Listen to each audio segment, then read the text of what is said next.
Welcome back. So in the last lecture we talked about oxidation numbers. Let's go ahead and put those to use.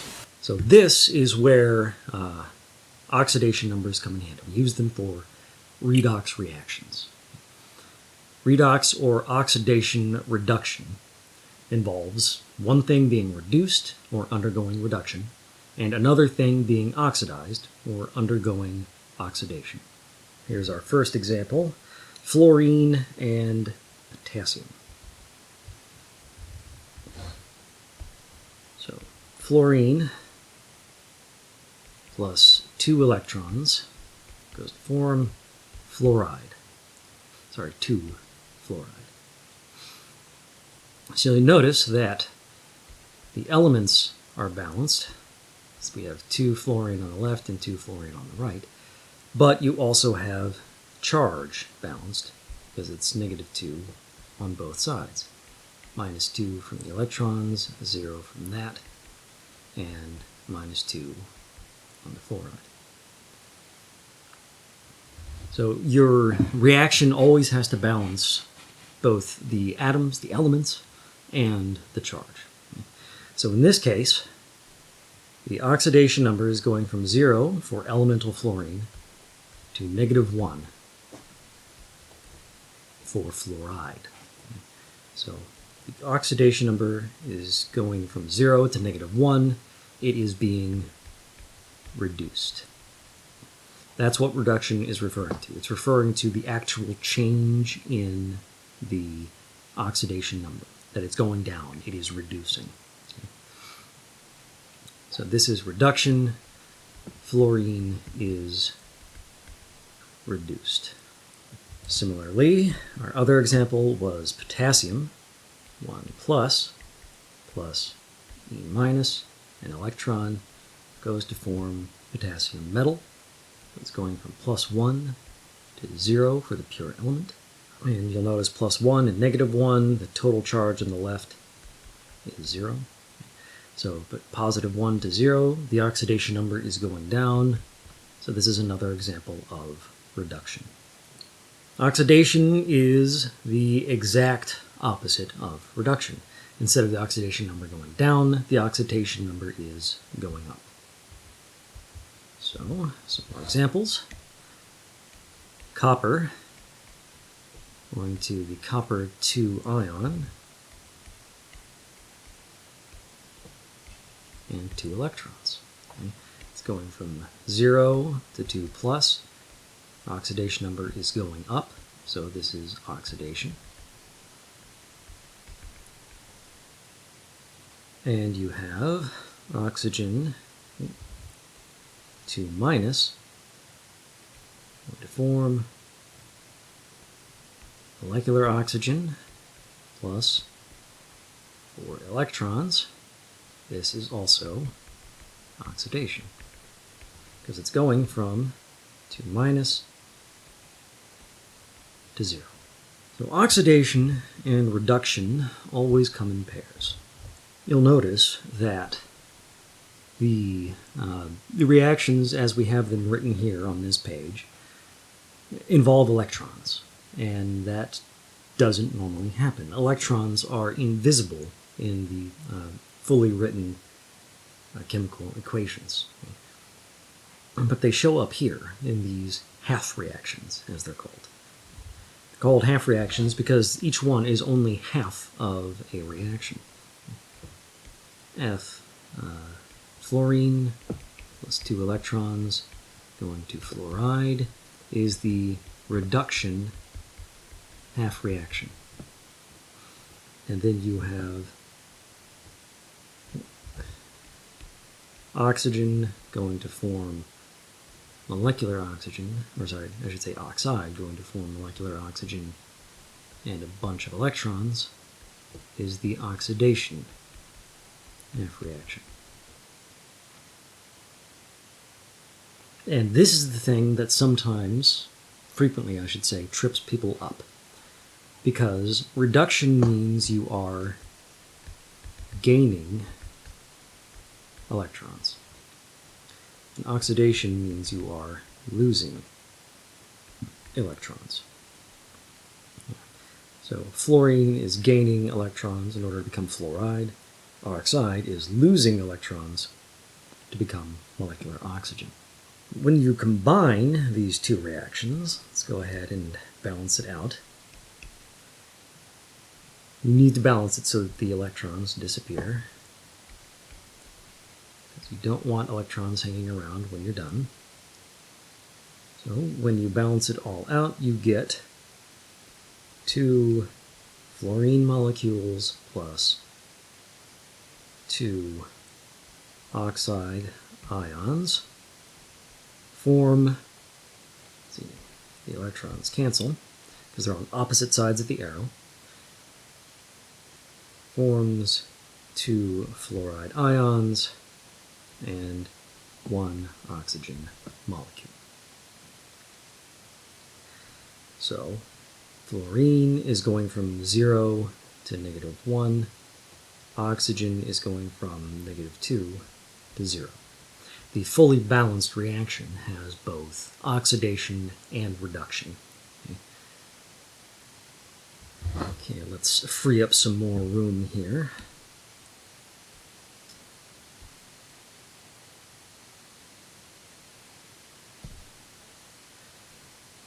So, fluorine is being reduced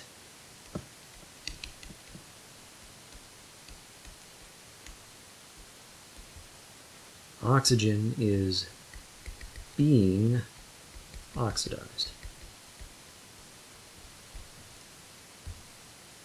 Which means, here's another bit of vocab coming at you, that fluorine is the oxidizing agent. And oxygen is the reducing agent. The thing being reduced is oxidizing the other. The thing being oxidized is reducing the other. Yeah, that's plenty of vocab to be thrown at you all at once, but that's the way it's going to be. So, fluorine is being reduced, oxygen is being oxidized. By the names, you can probably tell that that is not the normal state of affairs. Normally, oxygen is the thing doing the oxidizing. Normally, oxygen is being reduced. That's where the term oxidizing comes from. Because, say, iron plus oxygen going to form rust.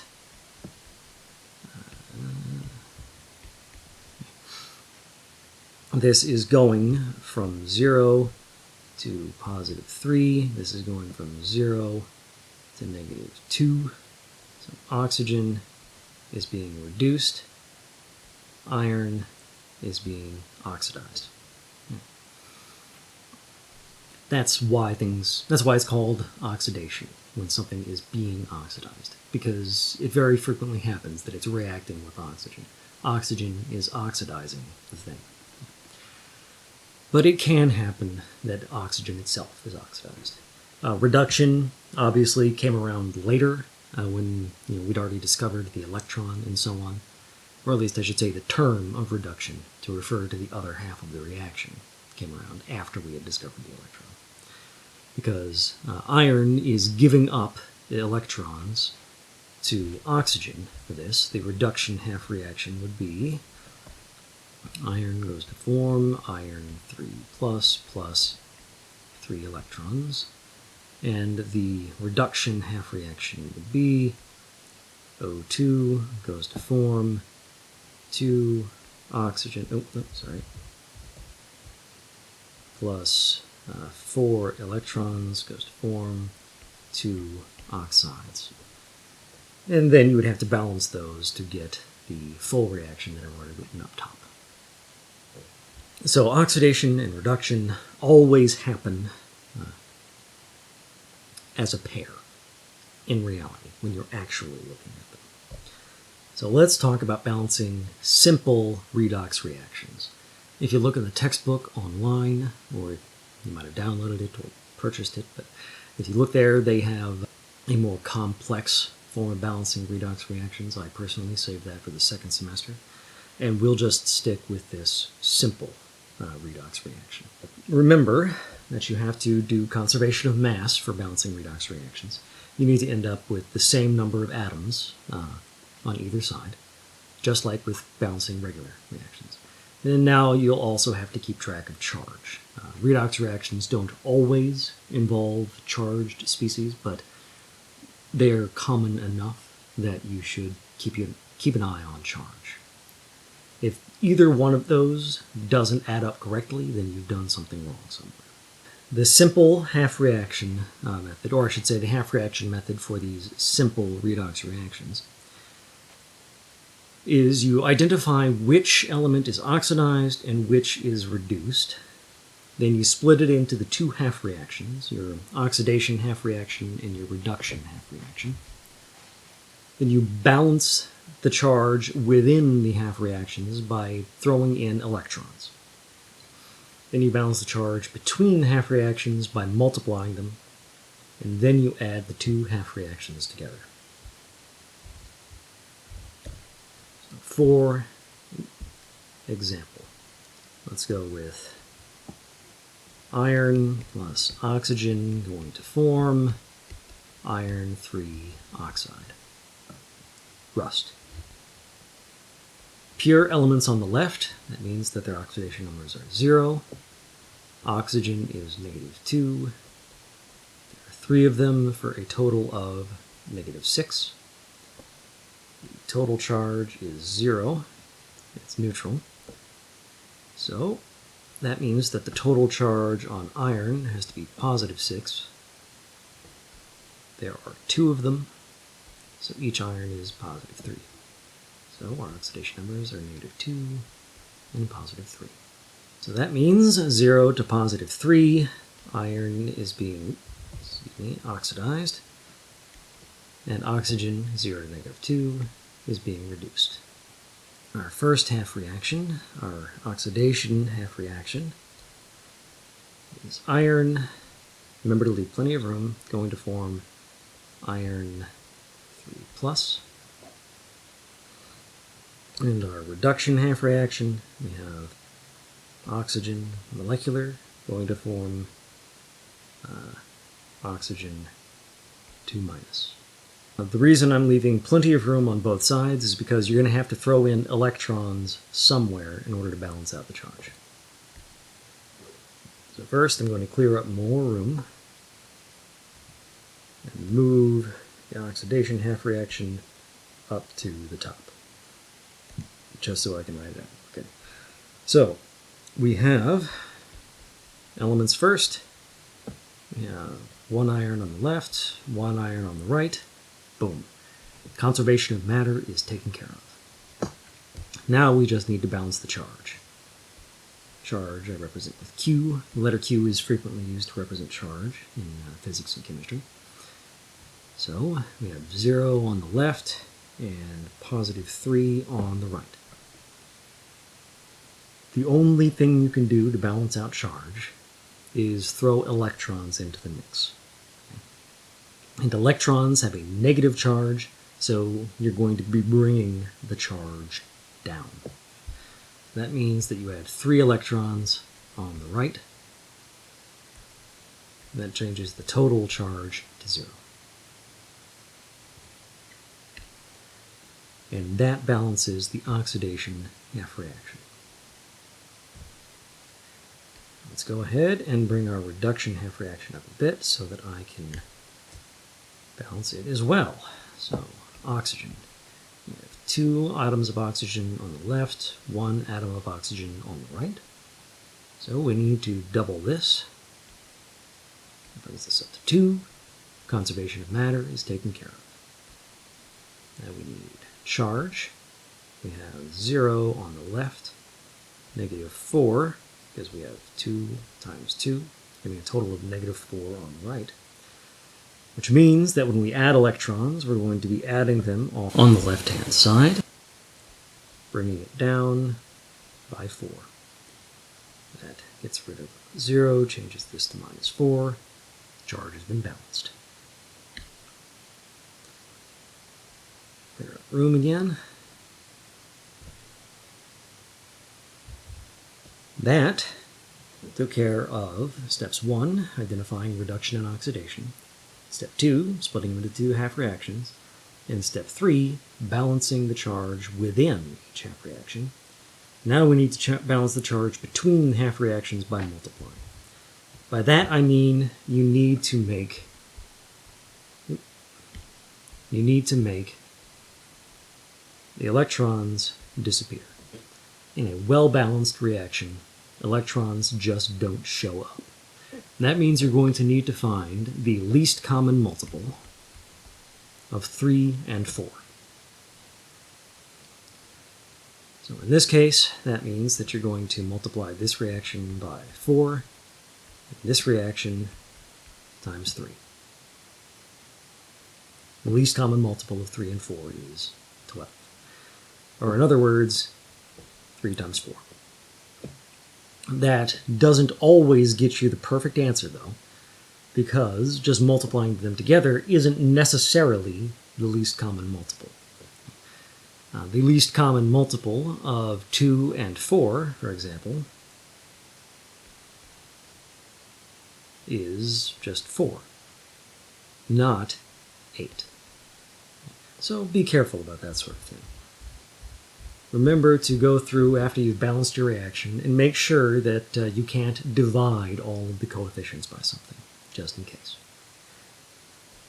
So, no, we're not quite there yet.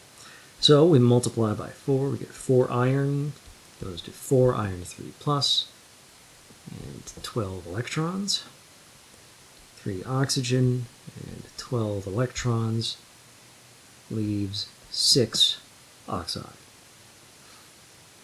So now that we've balanced out the electrons, we can add the 2 half reactions together to get the full balanced reaction.